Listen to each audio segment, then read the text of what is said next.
Leo ni mimi, kesho ni mwingine. Kwa hiyo unapomsaidia mtu ni kuwekeza. Kila mchezo una mambo yake na una harakati zake za kuweza kufanya, lakini yote kwa yote, hakuna mchezo ambao utakuwa na faida ukakosa hasara. Ni mchezo ambao wa kupiga ngema, ni mchezo ambao kucheza mpira, lakini mchezo ambao hapa watu kuweza kuogelea maeneo ya pwani. Nipo hapa Kizingo mjini Zanzibar kabisa, lakini yote kwa yote, tukio ambalo limeweza kuwashangaza wengi, tukio ambalo limeweza kuwaliza na kila mmoja kutoa sauti yake, ni kijana wetu Abdalla ambaye mkazi wa Jang'ombe maeneo ya Urusi kaweza kupata tatizo la kuweza kuparalyze. Chanzo chake ni kupiga ngema pamoja na mazoezi ya kufanyika hapa eneo la Kizingo. Hivyo sauti yake ipoje? Sauti yake imefika wapi? Sauti yake inahitaji msaada wa aina gani? Tuongozane hadi kufika maeneo ya nyumbani kwao. Yepi ambayo atazungumza, mimi nawe hatujui. Langu jina ni Stephen Baruk na hii ni Tujengane Plus. Hakuna kujisikia vizuri katika ugonjwa, lakini kutokana na sapoti ambayo ipo kwa wenzangu, kwa vijana wenzangu, basi najihisi kama sipo katika huu mtihani. Kwa hilo nashukuru sana. Ilikuwa ni ngumu sana na nilikuwa sijafikiria kwamba litakuwa tatizo la muda mrefu. Nilidhani kwamba nitakapopata tu operation ya mwanzo, matibabu ya awali, nitakuwa sawa kama zamani. Lakini baada ya kujua kwamba ugonjwa huu ni wa muda mrefu na maradhi yanapoingia sivyo yanapotoka, ndio nikaelewa na kumshukuru Allah na kukubaliana na mtihani. Mimi ni mfanyaji mazoezi, nakuwa nafanya mazoezi na trot, napiga mbio mpaka mawe matatu kule, alafu narudi na rukaruka pale kidogo, ama nacheza mpira. Nikimaliza hapo ndo nakuwa naingia kwenye maji, alafu tena natoka na panda juu kuelekea nyumbani. Lakini siku hiyo sivyo bahati, kwenye kuingia kwenye maji ndo nilianguka vibaya. Kwa hiyo kapelekea mimi kupooza mwili. Ni pale pale wanapofanya mazoezi wale wa Bonanza, wale wanaocheza mazoezi, na ni sehemu ambapo watu wanapiga ngema hapo, na kwa mbele kuna ngazi watu wanapiga push up zile. Kwa hiyo mimi nishapiga zile push up, nishaenda trot hivi na mpira pale nishacheza. Mimi nimeacha kusoma form 3. Matarajio yangu ni makubwa sana kwenye elimu, na kwa hapa ndo jambo ambalo linasikitisha sana, kukatisha hizi ndoto, na sitaki kuzikatisha kwa sababu nilijiwekea tamaa muda mrefu toka nipo mdogo kwamba lazima nije kuwa hivi na hivi, lakini ndo isivyo bahati, maisha yanatubadilisha. Watu mbalimbali walifuatilia kutokana na mtu ambaye alinisababishia kufika kwenye hili jambo, ni msingi wa hili jambo. Ni kijana Harub Saidi, alinisababishia mpaka leo ndo nimefika hapa kwenye hii social media. Yeye ana watu mbalimbali, watu binafsi mbalimbali, ukiachana na serikali, alhamdulillah wamekuja wametupa sapoti ya hili jambo. Kinachonihuzunisha mimi zaidi ni elimu, ili kutimiza ndoto.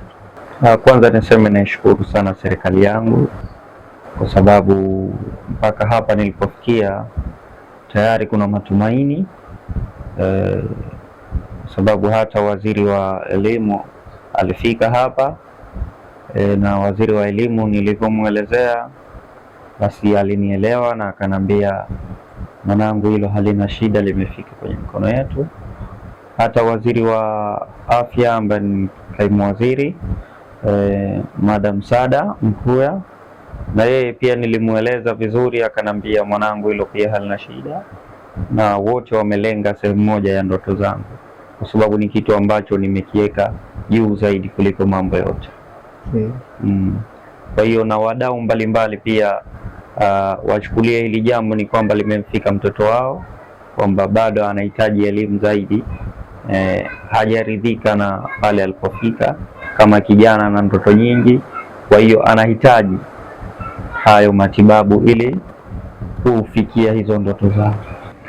Tunajua kuwa siku zote mzazi haachi ujuzi. Je, mama yake mzazi anazungumzaje kuhusu swala hili la mtoto wake kufikwa na janga la kuweza kuparalyze, na kwa sasa hivi mtoto wake yupo kitandani, lakini pia na wazazi wengine na jirani zake wanazungumzaje juu ya swala hiyo?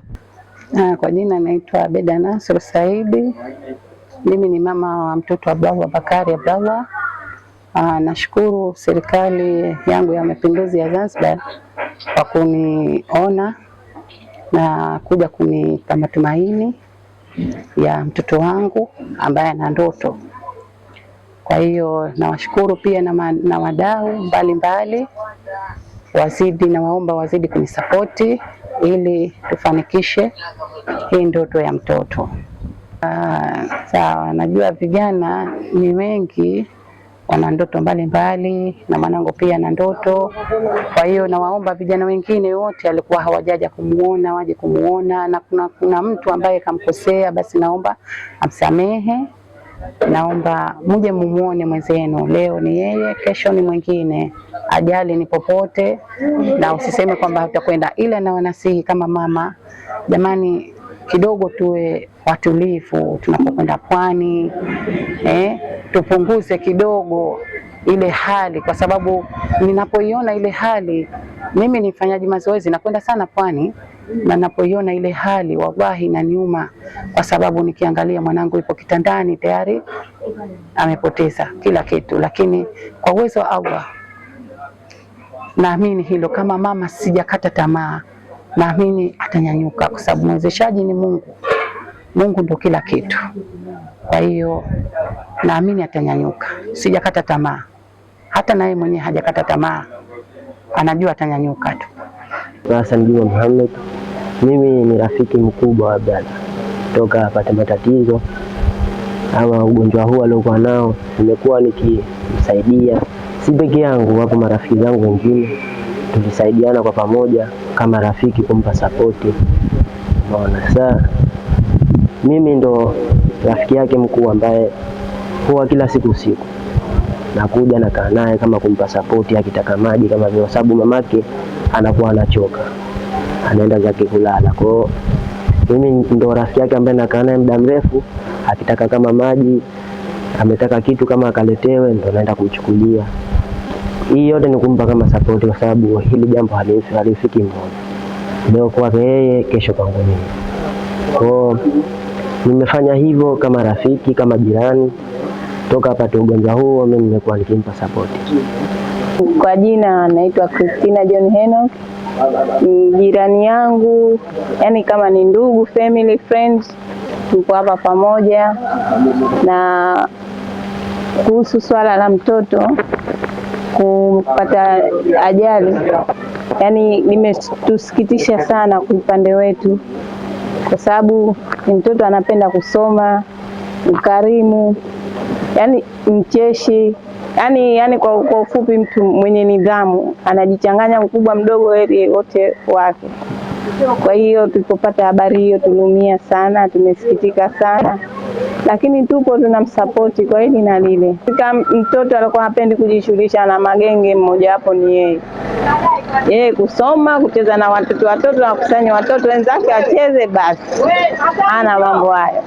Bahari ni sawa, haina fundi, lakini uzoefu ndo ambao unahitajika.